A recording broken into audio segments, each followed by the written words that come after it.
Bien, hermanos, hoy día entonces nos corresponde en esta tercera sesión revisar la Confesión de Fe, los capítulos 6 hasta el capítulo 8. Y nosotros la semana anterior terminamos revisando los capítulos 4 y 5, en donde básicamente estábamos hablando acerca de la condición caída, ¿no? Perdón, acerca de la creación, ¿no? Y la providencia de Dios. Y hoy vamos a ver un bloque que va del capítulo 6 hasta el 8, que aborda precisamente el tema de la caída de la humanidad y la necesidad, ¿no? de un salvador, ¿no? De un mediador, ¿no? Eso es lo que se tratan estos tres párrafos que vamos a ver hoy día. Adicionalmente, lo que vamos a estar revisando tiene que ver con la antropología reformada. ¿Qué es esto? Es cuál es el concepto que tiene la teología reformada acerca del hombre, ¿no? Y adicionalmente también vamos a estar hablando acerca de la soteriología reformada. Entonces, eh, estos capítulos del 6 al 8 nos van a hablar primero de la condición caída de la humanidad y de cómo esta humanidad necesita, ¿no? de un redentor. Yo les invito entonces que compartamos la presentación de hoy. Ay, bien, creo que se está viendo, ¿verdad? Sí, sí. Ya, perfecto. Perfecto, es que nunca, casi nunca me resulta bien esto y ahí sí. Entonces, lo que vamos a ver hoy día, esto ya lo mencionamos en nuestra eh, introducción, ¿no? Lo que vamos a estar viendo hoy día, de los capítulos 6, 7 y 8, que forman un bloque, como ya lo mencionamos, que un bloque que habla acerca de la antropología, el concepto del hombre, desde la teología reformada, cómo entendemos el pecado, cómo entendemos la situación del hombre y cómo entendemos también que en esta situación de caída el hombre necesita y puede ser salvado por Cristo. Entonces, juntos, estos tres capítulos presentan y nos hablan acerca de la lógica de la redención, del pacto de gracia, y nos habla acerca de Cristo como el Salvador, ¿no? Son los tres tópicos que vamos a tratar de revisar hoy día. El capítulo 6 nos habla acerca de la caída del hombre, de su pecado y el castigo, ¿no? Las consecuencias que tuvo el castigo a causa del pecado. Luego de revisar el pecado, vamos a ver el capítulo 7, que se nos habla ahora acerca de cómo nos reconciliamos con Dios. Una vez que el hombre ha caído, una vez que el hombre ha pecado y ha roto esa unidad con Dios, cómo se restablece ahora esa comunión con Dios, y eso lo vamos a ver en el capítulo 7, el pacto que Dios establece con el hombre. Y no creo que alcancemos a revisar el capítulo 8, pero por lo menos vamos a dejar enunciado el capítulo 8 que habla acerca de Cristo, el mediador. Lo primero, recordar que la semana anterior nosotros estuvimos revisando los capítulos 4 y 5 que nos hablan acerca de la creación y la providencia.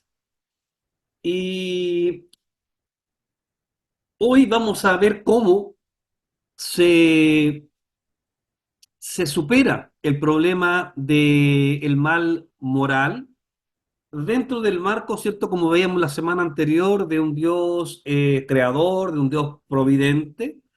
Entendemos a la luz de las Escrituras que el mundo fue creado bueno, que Dios estableció administrador de este mundo bueno a Adán, pero que Adán se desvió voluntariamente acerca de esta misión que Dios le había entregado.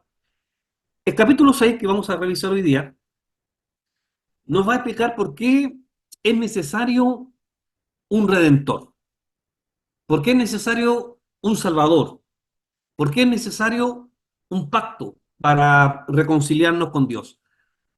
Entonces, vamos a ver en este capítulo 6 que se comienza a desarrollar el concepto del hombre, cómo entiende el hombre la teología o la doctrina reformada, ¿no?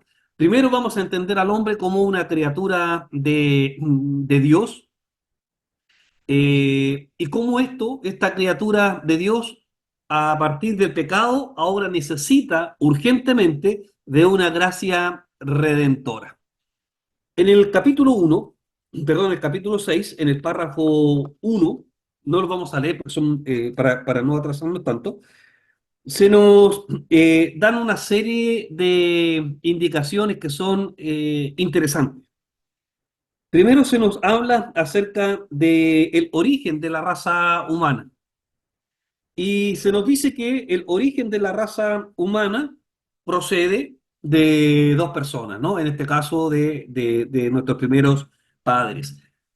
Y la confesión comienza haciendo esta declaración que es muy importante para nosotros hoy día. Y es importante para nosotros hoy día porque a partir del siglo XVIII nosotros vivimos, particularmente la teología, una reinterpretación de la Biblia en general, pero específicamente de la creación, ¿no? A partir de algunas corrientes liberales de la teología, se comenzó a considerar eh, el origen del hombre, el origen de la humanidad, más bien como una historia simbólica, como una historia que podía tener algo de verdad tras ella, pero que básicamente era una historia que trata de explicar de una manera entendible para las personas acerca de la creación. Y esto, por cierto, que nosotros lo comenzamos a vivir recién a partir del siglo XVIII. La confesión de fe no tiene en mente este problema, da por sentado que aquel que se acerca a las Sagradas Escrituras se acerca con fe, creyendo que existe un Dios y por lo tanto cree efectivamente, literalmente, lo que nos dice las Sagradas Escrituras. Y por eso es que es importante la confesión hoy día, porque el capítulo 6 nos presenta la realidad bíblica acerca de la creación del hombre, no solamente acerca de la creación del hombre, sino cómo se rompe esta relación entre Dios y el hombre, o al revés, ¿no? Desde la perspectiva de las Sagradas Escrituras. El capítulo 6 en el párrafo 1 entonces nos va a hablar acerca de la caída, ¿no? El punto 2 dice perdón, el punto 1 dice que nuestros primeros padres, seducidos por la sutileza y tentación de Satanás, pecaron al comer del fruto prohibido. Dios, según su sabio y santo consejo, quiso permitirles este pecado, así, habiéndoles propuesto ordenarlo para su propia gloria. Nosotros ya vimos la semana anterior y estuvimos discutiendo acerca de por qué Dios permitió la caída del hombre. No vamos a volver en eso hoy día, sino que vamos a enfocarnos en el efecto de la caída del hombre. Ya mencionamos que la confesión parte de un supuesto histórico que es verídico y por lo tanto de ahí parte también nuestro desarrollo doctrinal. La caída de Adán y Eva es un hecho histórico que se encuentra narrado, como bien saben ustedes, en Génesis capítulo 3.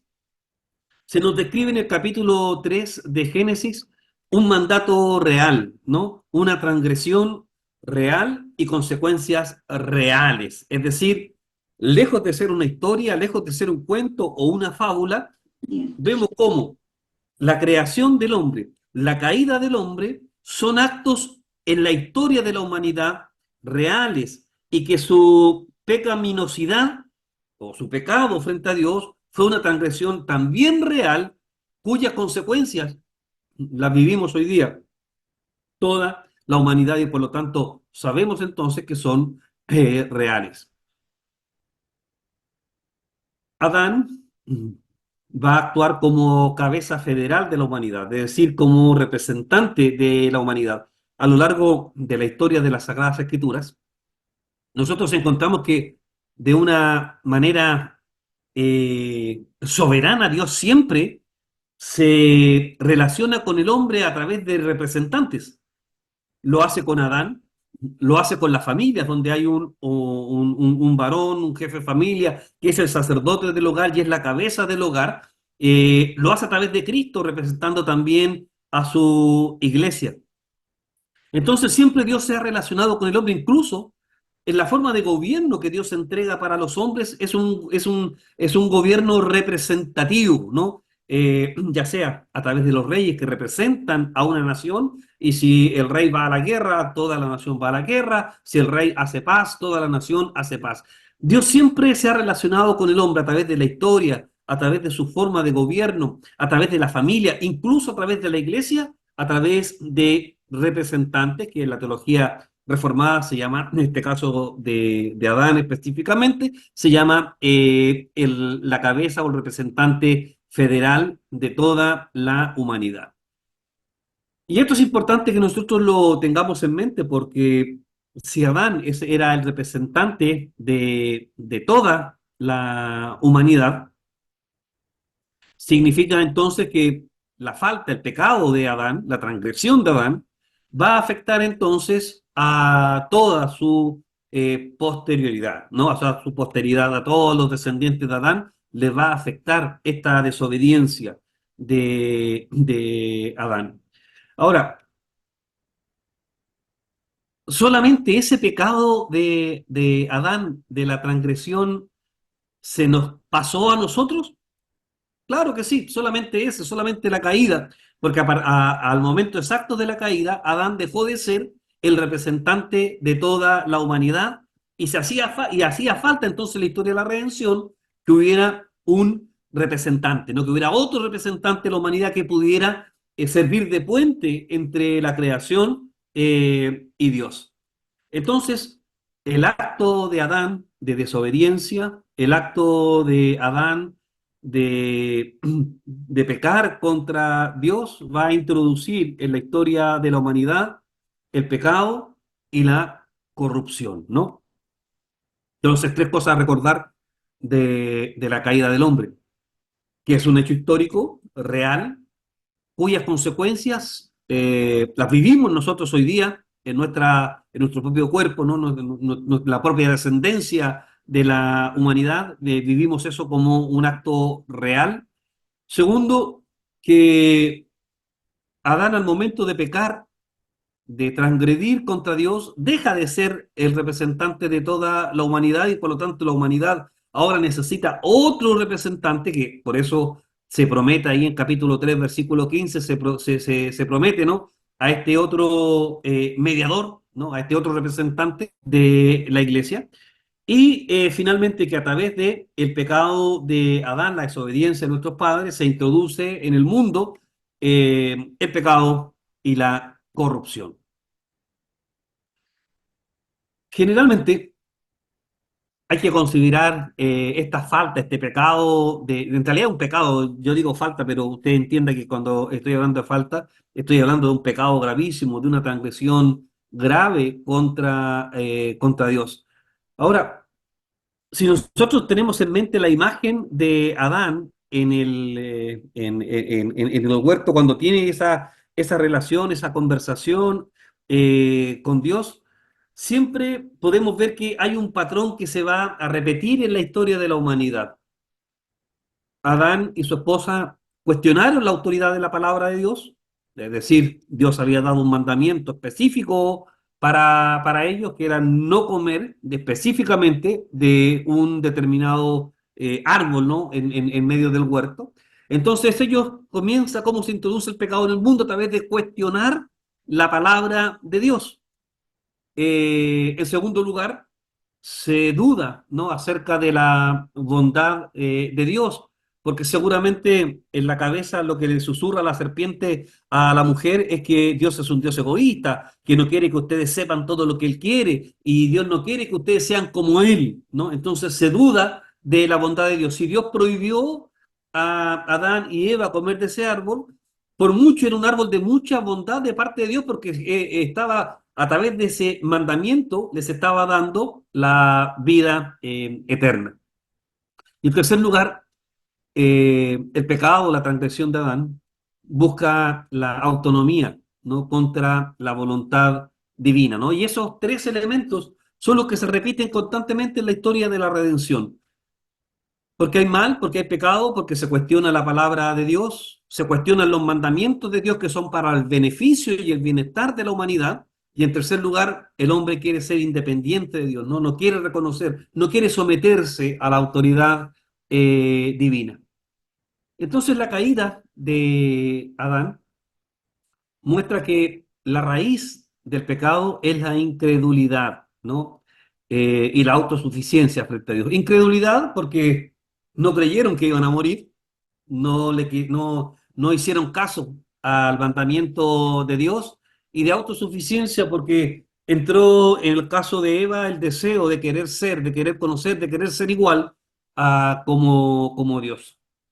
Bueno, parte del ministerio pastoral que nos toca a todos nosotros, nuestras respectivas congregaciones, es enseñar precisamente que el pecado obedece a estos tres elementos y que la única forma de reencontrarnos con Dios es a través de ser obedientes a la palabra, de pensar y creer que Dios siempre es bondadoso con nosotros y que sus mandamientos y sus leyes para cada uno de nosotros, para su iglesia restrictiva, lo que buscan es el bienestar de su iglesia.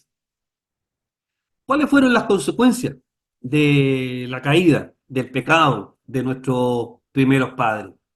Bueno, primero, Adán y Eva pierden su justicia original y quedan como culpables delante de Dios. Con esto nos referimos a que Adán y Eva fueron creados en estado de perfección, fueron creados con libre albedrío, fueron hechos como amigos, personas que de confianza, entre comillas, de Dios, que iban a administrar toda la creación. Existía esa comunicación verbal permanente entre Dios y su creación. Todo eso se rompe a partir del pecado, y a partir de ese momento esa imagen de justicia, de santidad original de nuestros primeros padres se transforma entonces ahora en hombre y mujer culpables delante de Dios. El pecado produce corrupción, y esta corrupción afectó a todas las áreas de nuestros primeros padres, ¿no? El pecado afectó el intelecto, oscureciendo, ¿no? El intelecto, la voluntad humana. A partir de ahí, la voluntad del hombre siempre va a estar inclinada hacia lo pecaminoso, va a afectar los afectos, los sentimientos, es decir, no hay un área del ser humano que no haya sido afectada por el pecado y por esta transgresión. El ser humano, a partir entonces de la caída de nuestros primeros padres, ya no puede vivir más en rectitud natural delante de Dios. ¿Cuáles fueron las consecuencias inmediatas del pecado de nuestros primeros padres? En primer lugar, la muerte espiritual, que fue la pérdida, ¿no? De esta comunión permanente que tenían nuestros primeros padres con Dios. Hay un alejamiento inmediato, se produce una separación abismal entre la santidad de Dios y lo que somos nosotros, los seres humanos, ¿no? Se produce un espacio mucho, muy grande entre lo que Dios es y el hombre. Esa es la primera consecuencia inmediata, la muerte espiritual. La segunda es la muerte física, tal cual lo vemos ahí en el capítulo 2 de Génesis, que el cuerpo de Adán y Eva, y por ende, cierto, toda la humanidad, comienza a corromperse, eh, y cuyo destino inevitablemente es la muerte, ¿no? Ambas, la muerte espiritual y la muerte temporal, anticipan la muerte eterna, a menos que haya redención en Cristo. Entonces la caída, hermanos, no solamente altera, cambia el destino del hombre, sino que también el orden de la creación, ¿no? Recuerden ustedes que la creación también se vio afectada a causa del pecado del hombre.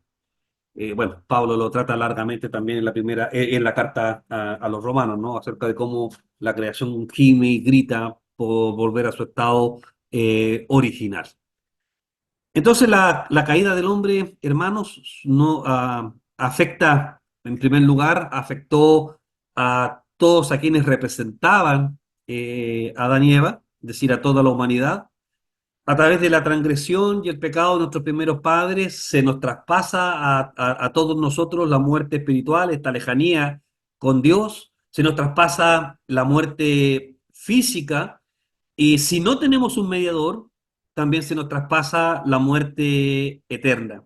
Pero no solamente afectó al ser humano, sino que también, como lo leemos en el libro de Génesis, también afectó a toda la creación de Dios. No hubo un área de la creación de Dios que no fuera afectada a causa del pecado del hombre.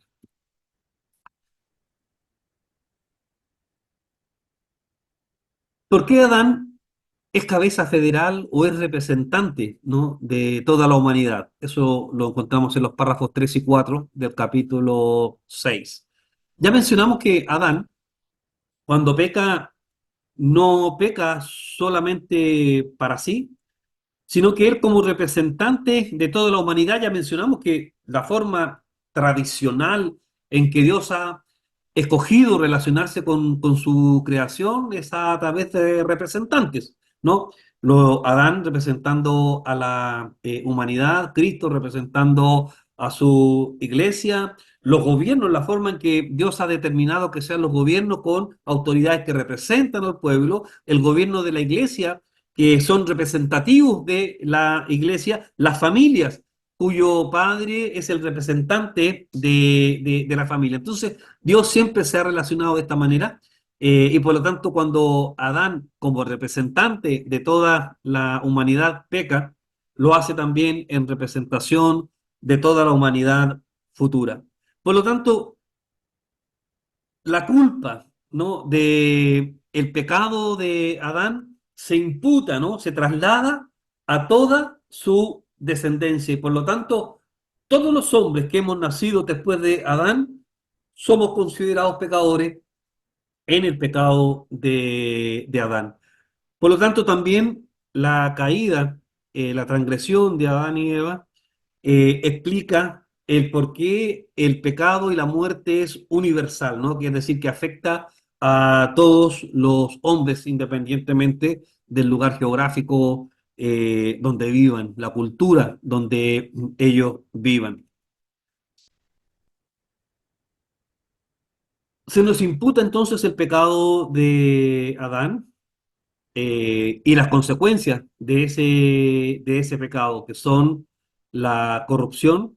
Nacemos todos los seres humanos con una naturaleza inclinada al mal. No hay ser humano que nazca, como lo afirmaban los pelagianos y los semipelagianos, ¿no? Buenos o semibuenos. No, no. Toda la humanidad, a causa del pecado de Adán, nace con una naturaleza inclinada al mal. Pecamos, y este es un comentario acerca de los párrafos 3 y 4. Pecamos no para volvernos pecadores, sino porque ya somos pecadores, sino que pecamos nosotros porque esa es nuestra naturaleza, ¿no? Sin Cristo, el hombre lo único que desea es el mal. Sin Cristo, lo único que el hombre quiere es estar lejos de Dios y no cumplir, por cierto, con los mandamientos del Señor. Y solamente hay una forma que el hombre pueda ser restablecido delante de Dios, y es a través de la regeneración en Cristo, que como vamos a ver más adelante, es por eso que se hace necesario, ¿no?, un Salvador, un mediador. Bueno, la extensión del pecado. ¿Hasta dónde llega el pecado? Lo revisan ustedes en el párrafo 5 del capítulo 6. Ya mencionamos que el pecado va a afectar a todas las áreas del hombre. Va a afectar la mente, la voluntad y también los sentimientos del hombre, ¿no? Todo eso se ve afectado a causa del pecado. Y a partir de eso, entonces, el hombre natural, el hombre en su estado sin Cristo, no puede nunca agradar a Dios, no puede buscar a Dios tampoco por sí mismo, a menos que sea llevado por el Espíritu Santo delante de Dios.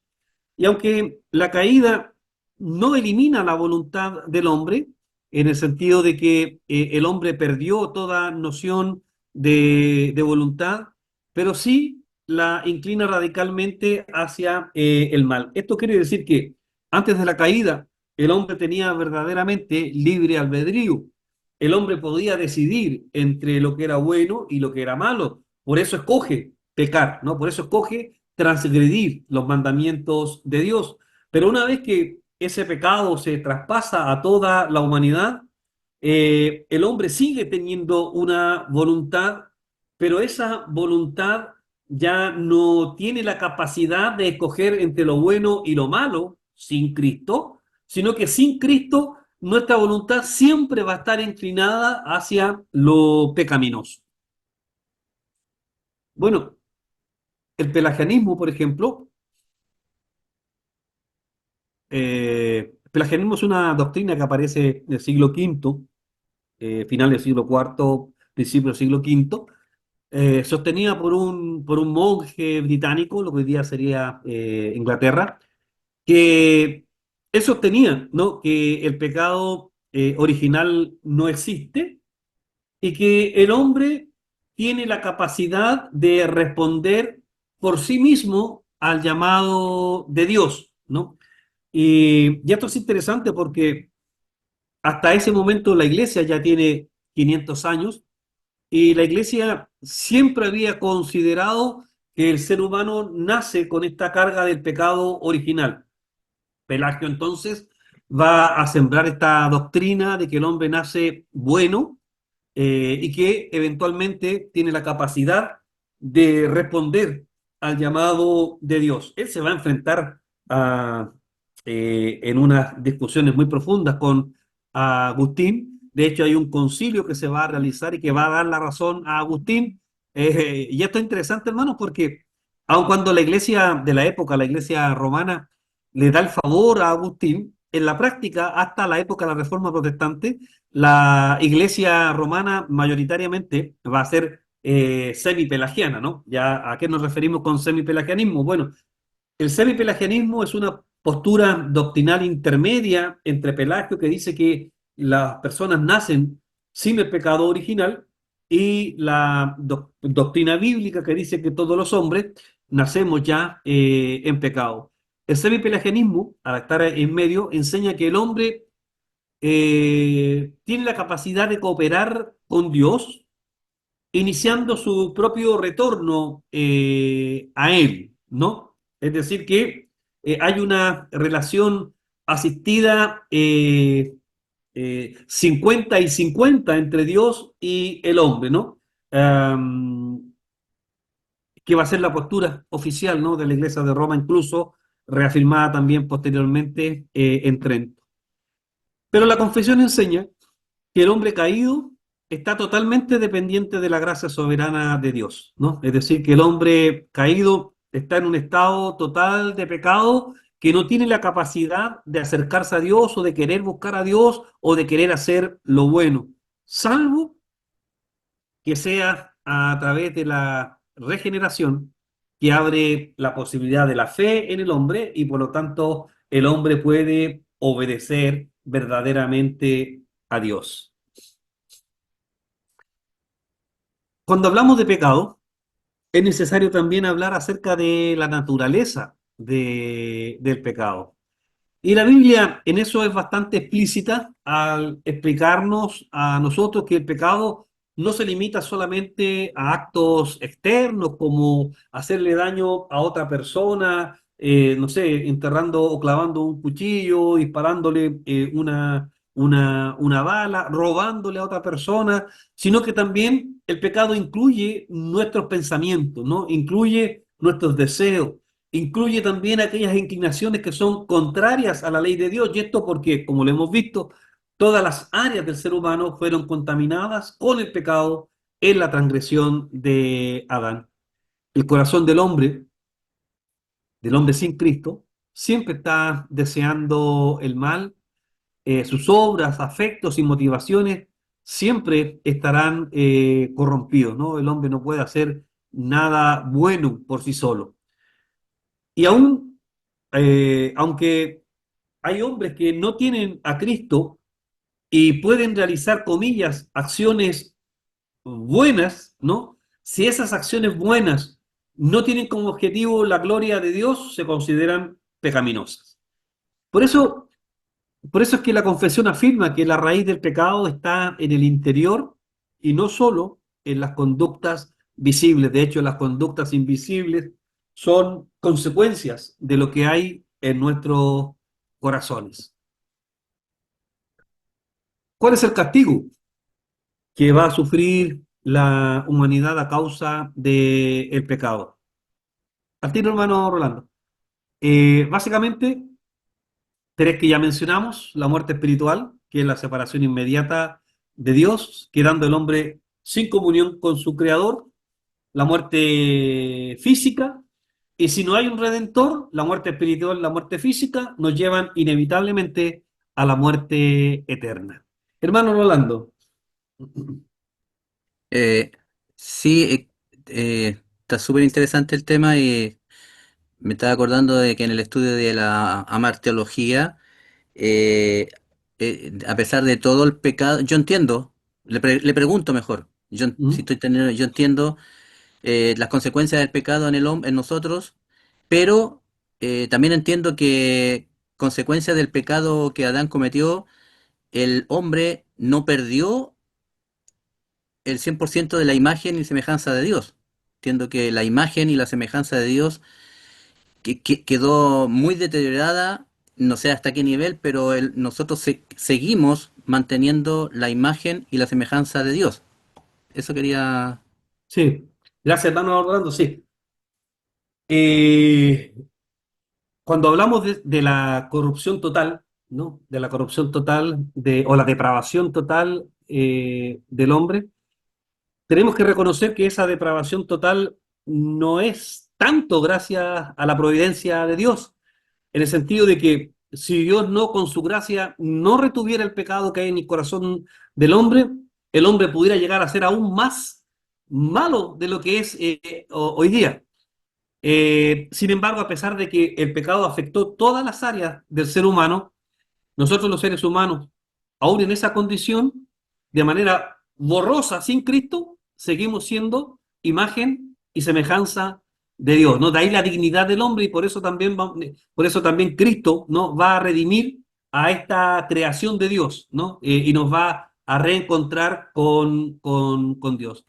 Ahora, este es importante cuando hablamos de que el hombre es imagen y semejanza de Dios y que todavía de manera difusa se encuentra en cada uno de nosotros, porque eso habla de la dignidad que tiene el ser humano. Entonces, si no tuviera, si hubiéramos perdido hasta la imagen de Dios, imagínense la barbarie que viviríamos nosotros los seres humanos. No habría piedad, no habría misericordia con otras personas, no habría ese sentimiento de misericordia aún con aquellos que no son ni siquiera cristianos, ¿no? Entonces, esa imagen de Dios que hay todavía en el hombre, aunque como hemos dicho, borrosa, todavía nos da cierta dignidad, ¿no? Que nos permite relacionarnos entre nosotros y, por cierto, mantener esta relación con el Señor. Bueno, aquí normalmente, y ya que lo mencionó nuestro hermano eh, Rolando, la teología reformada menciona precisamente con respecto al pecado en el hombre, que el hombre está muerto, ¿no? A causa de sus pecados. Espiritualmente nos referimos, ¿no? Y como lo estamos mencionando en la lámina que ustedes están viendo, a causa del pecado, el hombre muere espiritualmente, ya no tiene esa relación con Dios. Y de ahí entendemos que una persona muerta espiritualmente no tiene ninguna capacidad, ¿no? De buscar su salvación, de querer buscar lo bueno, a menos que sea reavivada, ¿no? Desde fuera, ¿no? Como lo vamos a ver un poquito más adelante. Entonces, hermanos, pasando a la parte final ya del capítulo 6, Se hace necesario entonces a causa de la muerte espiritual, de la muerte física y que sin Cristo nos lleva indefectiblemente a la muerte eterna. Eso es sin Cristo, por cierto, como ya lo hemos mencionado, ¿no? Si no hay redención en Cristo, si Cristo no somos regenerados en Cristo, la consecuencia final es la muerte eterna, ¿no? La separación perpetua de la presencia de Dios en condenación. Y esta muerte eterna, hermanos, es la expresión de la justicia de Dios, ¿no? Dios es justo, Dios es santo y no puede convivir, no puede estar cerca de lo pecaminoso o del mal.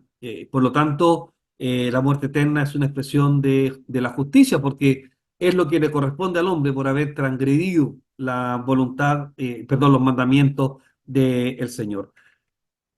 Romanos capítulo 6 verso 23, Pablo lo explica de una manera extraordinaria cuando dice que la paga del pecado, es decir, la consecuencia del pecado, siempre es la muerte. Y que la muerte es la retribución justa y proporcional, ¿no?, al pecado que hemos cometido en contra de Dios. Pero solamente la obra de Cristo libra de esta condenación definitiva. Entonces, concluyendo el capítulo 6, así como Adán entró la ruina, el pecado, la corrupción, por Cristo va a venir la vida.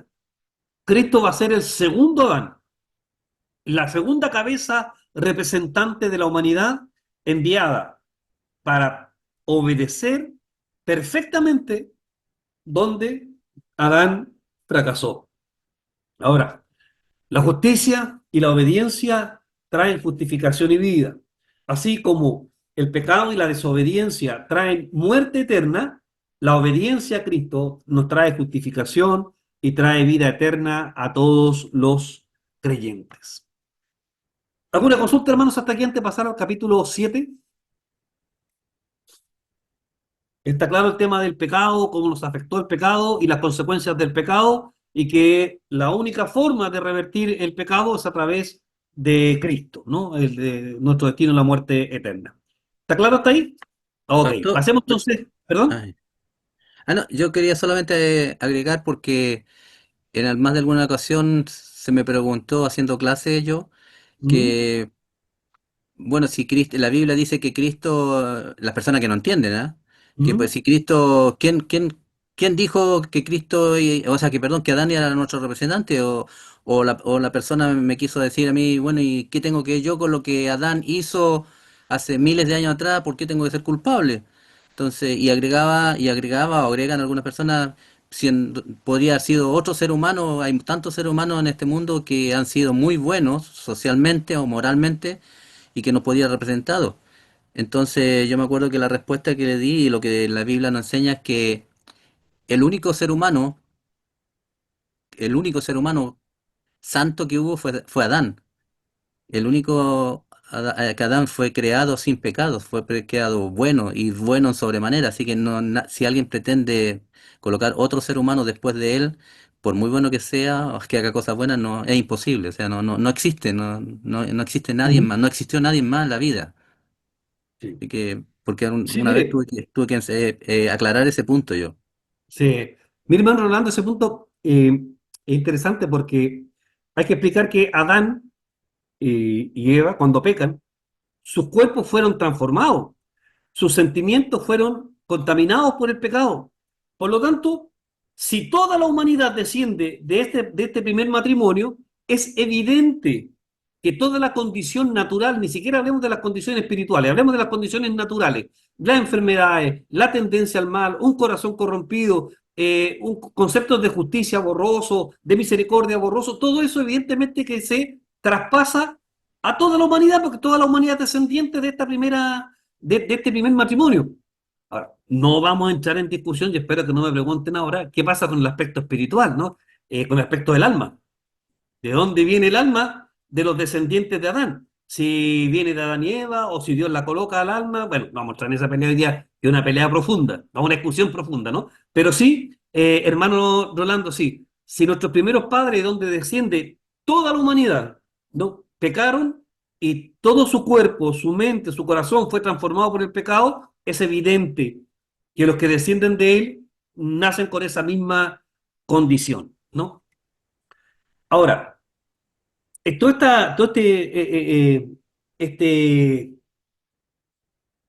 esta porción que estamos viendo de la confesión de fe está preparada de tal manera que los divinos de Westminster, ¿no?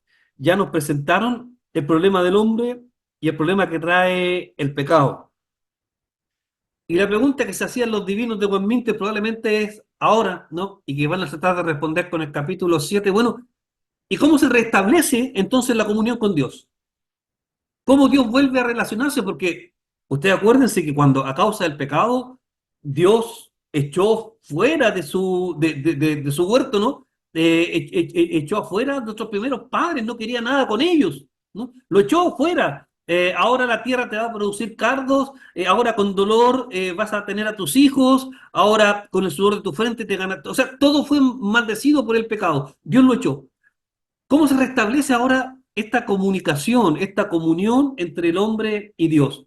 Y Westminster lo va a tratar de responder, no, lo va a responder en el capítulo 7, ¿no? Que habla acerca del pacto de Dios con el hombre. Entonces pasemos esta a este segundo párrafo, perdón, a este segundo capítulo, que es el capítulo 7, que va a ser el puente entre el pecado del hombre y cómo se restablece esta relación con Dios. A causa del pecado, la distancia en santidad, ¿no? Entre Dios y su criatura es infinita, ¿no? Ya, a causa del pecado, el hombre ya muere. Nuestra carne se enferma, envejece, nuestra justicia no es la justicia de Dios, nuestro amor no es el amor de Dios y por lo tanto el pecado ha creado un abismo que nos separa a Dios de nosotros los hombres. Y aunque el hombre originalmente fue creado para obedecer a Dios, esta obediencia no puede exigir como un derecho la vida eterna. ¿Qué queremos decir con eso? Que el hombre naturalmente debe obediencia a Dios, pero esta obediencia natural que nosotros le debemos a Dios como criaturas suyas, no necesariamente significa que nosotros por esta obediencia tengamos derecho a la vida eterna, ¿no? Ya vamos a ver que hace falta algo más que eso. Por lo tanto, por naturaleza, el hombre, aún haciendo cosas buenas, aún obedeciendo a Dios en algunos aspectos, no puede alcanzar comunión con Dios sin la condescendencia divina. Es decir, el hombre puede ser muy bueno, humanamente hablando, puede hacer muchas obras, pero ninguna de esas cosas buenas que el hombre puede llegar a hacer le da vida eterna, ¿no? Él no puede exigir, el hombre natural no puede exigir a Dios que le dé vida eterna por una acción unilateral que está haciendo solamente el hombre. Es necesario que haya un encuentro. ¿Dónde se encuentra Dios con el hombre? Pues bien, el capítulo 7 va a responder a esa pregunta. El párrafo 1 del capítulo 7 nos habla acerca de que Dios en su buena voluntad, libre, soberana, Él decide condescender para dar vida y volver a restablecer esta comunión con el hombre. Y esta forma de relacionarse entre Dios y los hombres, Dios estableció que fuera a través de un pacto. El pacto entonces, y como lo vemos en todas las Sagradas Escrituras, es la manera que Dios ha establecido para relacionarse con nosotros los seres humanos. El primer pacto es el pacto que nosotros llamamos el pacto de obras, ¿no? Y este pacto de obras que está en los primeros capítulos del libro de Génesis, se prometía al hombre, a Adán, ¿no? Y a Eva, se le prometía vida eterna, se les prometía un lugar idílico en donde vivir, se les prometía ser los administradores de la creación, él y toda su descendencia, ¿no? Estas eran las condiciones del pacto. Todo esto Adán lo tendría si él es obediente al mandamiento de Dios. Entonces, el pacto que Dios establece con la humanidad era un pacto de obediencia. Y Adán, como ya lo mencionamos, en representación de toda la humanidad, ¿no? Va a ser la persona actuante, ¿no? En este pacto que Dios establece con la humanidad. La señal visible, ¿no? El elemento como señal de este pacto era el árbol del conocimiento del bien y del mal. Ese era el objeto, ¿no? Físico, visible del pacto. Y que consistía, como ya lo mencioné, el hombre no debía comer del fruto de ese árbol. Si él no lo hacía, se cumplían entonces las condiciones que Dios había prometido. Pero al transgredir Adán con Eva, aquel mandato del Señor, es el pacto, entonces se rompe. Y como ya hemos visto, la humanidad tiene que asumir entonces las consecuencias de esa desobediencia. La desobediencia de un solo hombre, dice Pablo, va a introducir en el mundo el pecado y la muerte. La ruptura del pacto de obras entonces establece la necesidad de un nuevo pacto, un pacto de gracia. El párrafo 3 del capítulo 7 nos va a hablar cómo se establece este pacto de gracia. Tras la caída Génesis, y hablamos del pacto de obras de Génesis hasta Génesis capítulo 3 versículo 14 del capítulo 1 hasta el capítulo 3 verso 14 estamos hablando del pacto de obras. Pero una vez que el hombre peca, Dios establece un pacto llamado el pacto de gracia. Y en este pacto Dios ofrece libremente vida y salvación a los pecadores. Ahora, esta vida y salvación se fundamenta ahora exclusivamente en la obra de Cristo, ya no en las obras del hombre ni en la obediencia del hombre, sino que ahora este pacto de gracia se va a fundamentar en la obediencia de Cristo y en la obra mediadora de Cristo. La salvación ya no va a depender más de obras humanas, sino que la salvación en este pacto de gracia es por la fe en el Hijo de Dios, es decir, en nuestro Señor Jesucristo. En el pacto de gracia, ¿qué es lo que Dios promete? Estamos en el párrafo 3 del capítulo 7. Promete vida eterna en Cristo, ofrece también este pacto de gracia el perdón de todos nuestros pecados a través del sacrificio de nuestro Señor Jesucristo. Y este pacto de gracia restablece la comunión con Dios a través de Cristo, ¿no? Esto es muy importante, que esta comunión se restablece con Dios, pero se restablece a través de Cristo. Necesita el hombre de este puente, de este pontífice, ¿no? El hombre necesita de este mediador para retomar esta comunión con Dios. Ahora, así como en el pacto de obra había un objeto visible como era el árbol del conocimiento del bien y el mal, ahora el objeto es invisible, ¿no? El objeto del pacto es invisible en el sentido de que ahora es la fe. Va a ser la fe el objeto que nos dé los beneficios del pacto de gracia. Por cierto, vamos a ver más adelante que aún esta fe que hay en las personas que se desarrolla en cada uno de los hijos de Dios es también un regalo, es también un don que Dios da a sus hijos. Este pacto de gracia nos revela el carácter misericordioso de Dios, ¿no? Porque como ya vimos, a causa del pecado, el hombre quedó en un estado incapaz de salvarse por sí solo. Por lo tanto, este pacto de gracia establece la posibilidad de que el hombre, muerto en sus delitos y en pecado, pueda tener la posibilidad de la vida eterna.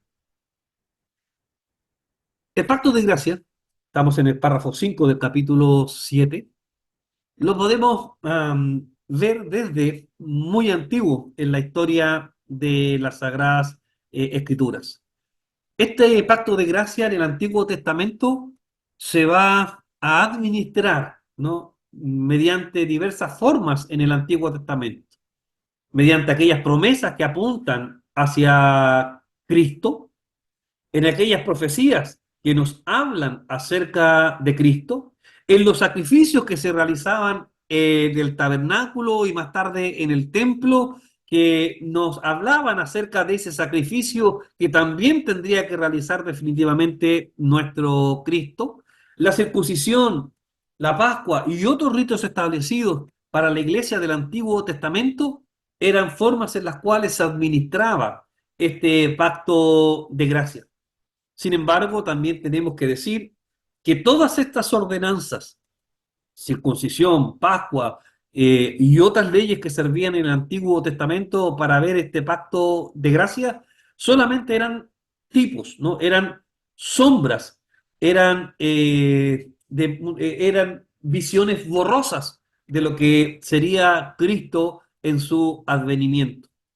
Todo lo que había en el Antiguo Testamento era un camino que apuntaba hacia Cristo, eran letreros que nos estaban apuntando hacia Cristo. Por lo tanto, los creyentes del Antiguo Testamento también participan de esta gracia, de este pacto de gracia, mirando, por cierto, a través de las promesas, las profecías, los sacrificios y las leyes del Antiguo Testamento, como todas ellas nos hablan y nos prometen acerca de un redentor. ¿Cuál era el sentido del pacto de gracia en la administración antigua?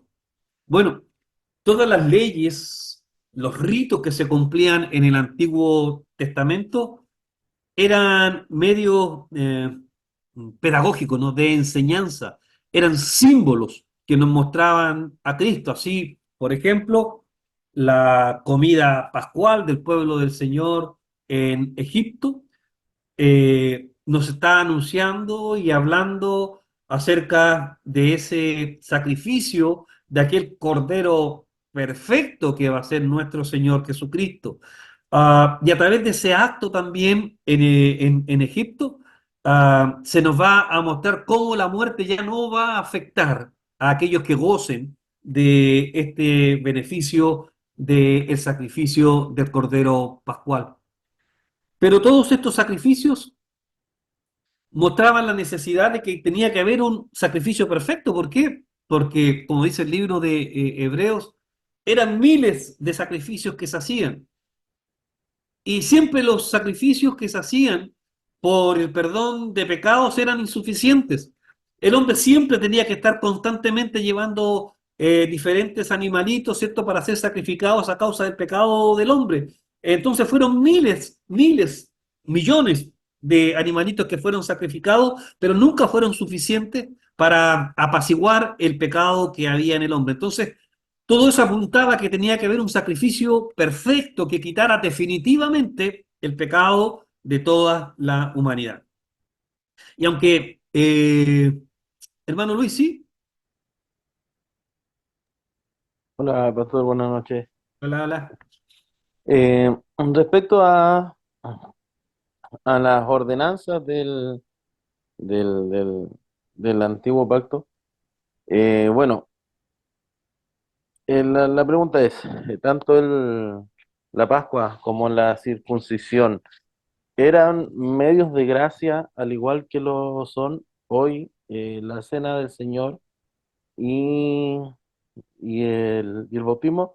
¿Por qué lo pregunto? Sí, Porque me hace estaba pensando en cómo ven los bautistas el tema del pacto, pues ellos ven en el antiguo pacto solamente una promesa de gracia, y para ellos el pacto de gracia se instaura en el nuevo pacto con Jesús. Recién ahí se instaura el pacto de gracia.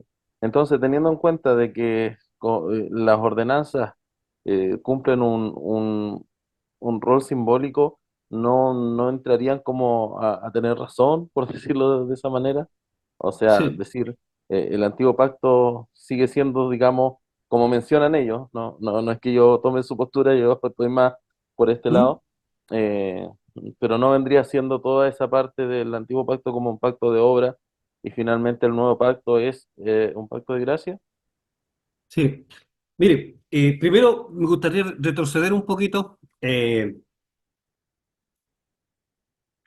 Cómo este pacto de gracia comienza a funcionar.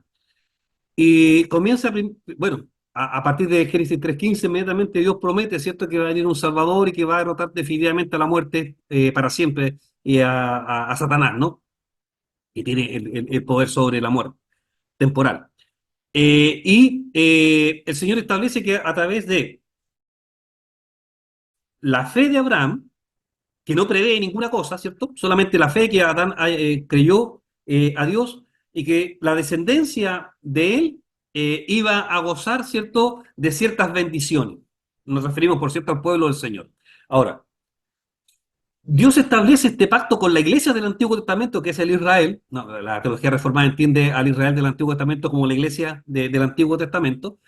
Y todos aquellos, por ejemplo, que eran parte del pueblo del Señor, todos ellos, todos, gozaban de qué cosa? Gozaban de las bendiciones y el cuidado de Dios. Y Dios había prometido, ¿no? Bendición, cuidado, prosperidad. Pero para ser parte de este pueblo que gozaba de esta relación especial con Dios, eran necesarias dos consideraciones. La primera tenía que ver con, para ser parte de este pueblo, era la circuncisión. Y por lo tanto, a través de la circuncisión, ¿qué se evidenciaba? Que aquel que era circuncidado pasaba a pertenecer a este pueblo y por lo tanto gozaba de todas las bendiciones que tenía este pueblo. El bautismo no perdón, la circuncisión no garantizaba la salvación, ¿no? Simplemente garantizaba como un sello visible, externo, como un timbre, ¿no? La pertenencia a un pueblo, a un pueblo que goza de las bendiciones y las promesas que Dios ha hecho. Por lo tanto, evidentemente que la circuncisión es un medio de gracia porque eh, al pasar a pertenecer al pueblo del Señor, pasa a recibir entonces todas las promesas y estar más cerca, por cierto, también, ¿no?, de la predicación de la palabra, gozaba de la oración, gozaba del culto, que son medios de gracia. No así aquellos que no eran parte del pueblo del Señor, que no tenían estos beneficios, ¿no? Por lo tanto, sí, claro, sin duda alguna que es un medio de gracia que no era simbólico solamente, porque si fuera simbólico solamente, tendríamos que decir que solamente era un rito, y si era solamente un rito no tenía ningún beneficio. ¿Qué beneficio tenía? Solamente un beneficio de pertenencia, ¿y qué más? Entonces, si reducimos eso a un rito, entonces no tiene ningún efecto en la vida de aquellos que participaban y que pasaban a ser parte del pueblo del Señor. Pero al contrario, al considerar que la circuncisión les hacía partícipes de las promesas que Dios había establecido para el pueblo del Señor, entonces gozan evidentemente de la gracia de Dios. Entonces era sin duda alguna un medio de gracia. Con respecto a la cena, por cierto, ¿no? En la cena pascual, hay un elemento que, bueno, por cierto, ya sabemos que está apuntando a Cristo y el solamente hecho de que ya apuntar a Cristo está derramando y mostrando la gracia. Cuando hablamos de un ritualismo, cuando se habla de un ritualismo, un simbolismo, no estamos apuntando a la cosa significada, sino que estamos simplemente haciendo un memorial, ¿no? Un acto que no tiene ninguna trascendencia espiritual, un acto externo. Y por cierto que eso está lejos de lo que Dios establece a través de la cena pascual, ¿no? Primero, porque hay varias ordenanzas que son importantes. Una de ellas tiene la fe en Dios, ¿no? La creencia en Dios. La instrucción para los padres de familia en las pascuales, comenzar a relatarle a los hijos la historia de la redención, ¿no? Entonces, al participar, que se habla de cómo Dios guía a su pueblo, cómo lo liberta a su pueblo y cómo ha prometido para su pueblo, entonces está haciendo partícipe a los hijos y a las personas que participan de la cena pascual de aquellas promesas que Dios también ha establecido. Y que no se cumplen sí, se cumplen plenamente en el Nuevo Testamento, pero también en el Antiguo Testamento se van cumpliendo, o sea, basta con que vayamos mirando la historia del pueblo del Señor, como a cada paso Dios fue bendiciendo y fue dando cada vez más luz y más redención a su pueblo. Entonces, yo creo que, sin criticar a los hermanos bautistas, creo que el reducir todo a puro símbolo eh, quita, ¿no? La gracia que Dios ha dado a través de estos actos. Si nosotros miramos las leyes que Dios estableció y no los mandamientos, ¿no? Las leyes, por ejemplo, las leyes civiles, ¿no? Que Dios da a su pueblo en el Antiguo Testamento, también encontramos gracia ahí, ¿no?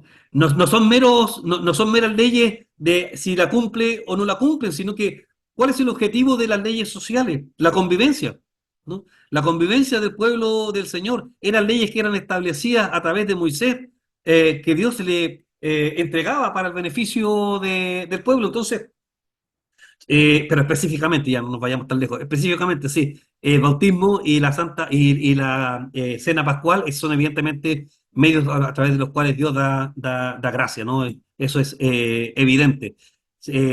No debemos caer en ese error de reducirlo solamente a símbolos. De hecho, los bautistas, con todo respeto, aún hoy día, la cena del Señor, ya estando en el nuevo pacto, para ellos simplemente un acto simbólico, ¿no? Y no hay vida, no hay espíritu en la cena del Señor. Hermano Rolando, Estimado pastor, eh, o sea, quería mencionar un punto que seguramente no se va a profundizar en esto porque estamos viendo el catecismo. Pero como usted está hablando de pacto, eh, yo quiero recordar, o sea, quiero mencionar que pacto sinónimo testamento y cuando hay un testamento o un pacto, normalmente en nuestra vida, esto lo digo yo porque tenemos que enseñar nosotros, ¿cierto? En nuestra vida, normalmente los pactos se hacen entre dos personas. Dos personas que están de acuerdo en lo que se pacta. Cuando yo quiero arrendar una propiedad, el dueño me pone unas condiciones y después que yo las leo y estoy de acuerdo, lo que él me pone, yo lo afirmo. Entonces yo tengo que cumplir con el dinero que me cobra y también con los requisitos que él me exige, o sea, entre dos personas. Y relacionado con lo teológico, la Biblia, que los pactos que habla la Escritura, en este caso estos dos pactos y después siguen adelante otros pactos, son unilaterales. Entonces, que nosotros sepamos y entendamos que son unilaterales. Pero por ser unilaterales no significa que estamos pensando en un Dios injusto o que nos quiere pasar a llevar. Porque la verdad la cosa es que todos los pactos que Dios hace con el ser humano son todos inmensamente beneficiosos, inmensamente misericordiosos y todos los pactos que Dios hace son en bondad y son buenos para nosotros los seres humanos. Eso quería comentar. gracias, hermano Rolando. Voy a apurarme un poquito para que podamos terminar por lo menos con el capítulo 7. Entonces, todos mm, estos símbolos, ¿no? Estas leyes, estos mandamientos del Antiguo Testamento, ya mencionamos que están apuntando hacia Cristo, que va a ser el representante federal, ¿no? Ahora, en esta vuelta a tener esta comunión con Dios. Entonces, con la venida de Cristo, la sustancia del pacto y todo lo que estaba borroso del Antiguo Testamento, la cena pascual, la circuncisión, todo eso ahora se hace plenamente visible y se revela a todos los hombres, ¿no? Cristo es la sustancia, ¿no? Cristo es el cumplimiento de todas esas leyes, de todas esas profecías, de todas las promesas, de toda la liturgia del Antiguo Testamento. Entonces, todas las sombras, por lo tanto, y figuras quedan abolidas. Con esto queremos decir que todo lo que se hacía en el templo principalmente y que hablaba de Cristo ha quedado abolido, ya no es necesario porque el mediador que había sido prometido ya está en medio de la humanidad. A través de Cristo, la administración del pacto de gracia es mucho más clara, es evidente, se abre, ya no solamente está restringida a una nación, y estos principales medios de gracia son, aquí hay mucha discusión, algunos agregan más, otros agregan o se quedan con esto, pero básicamente los medios de gracia son la predicación de la palabra, los sacramentos, que son el bautismo, la cena del Señor, también algunos agregan, ¿no?, la disciplina eclesiástica como un medio de gracia, otros la oración como un medio de gracia. No hay mucho consenso, pero sí, a lo menos Westminster reconoce que es la predicación y los sacramentos son los medios de gracia ordinarios, ¿no?, a través de los cuales Dios derrama y distribuye su gracia en medio de su pueblo. La Iglesia del Nuevo Testamento ya no vive bajo sombras, ya lo sabemos, sino que ahora está viviendo la realidad del pacto, de cumplimiento del pacto de gracia en la persona de Cristo. Um, Cristo es entonces la culminación de este pacto de gracia. ¿Cómo se une? ¿Cómo vemos esta unidad del pacto de gracia entre el Antiguo y el Nuevo Testamento? Ya mencionamos que hay diferentes prácticas en la administración del Antiguo Testamento y el Nuevo Testamento, aunque, como hemos dicho, el concentrado, ¿no?, la sustancia de ese pacto es Jesucristo, ¿no? Es la misma. En ambas administraciones, la base de la salvación nunca fue distinta, siempre fue por fe en Cristo y siempre fue por gracia, ¿no? En el Antiguo Testamento, la única forma de ser salvo era a través de la fe, era a través de la gracia. Lo mismo sucede en el Nuevo Testamento, la única forma de salvación es a través de la fe y a través de la gracia. Y esto es el puente que une a el antiguo pacto y al nuevo pacto, perdón, al Antiguo Testamento y al Nuevo Testamento. Esto es lo que el puente que une a estos dos testamentos es la gracia y es la fe, que siempre fueron los medios que Dios ha dado para la salvación del hombre. Termino ahí, hermanos, porque estamos un poquito pasados. Vamos a dejar pendiente la, el capítulo 8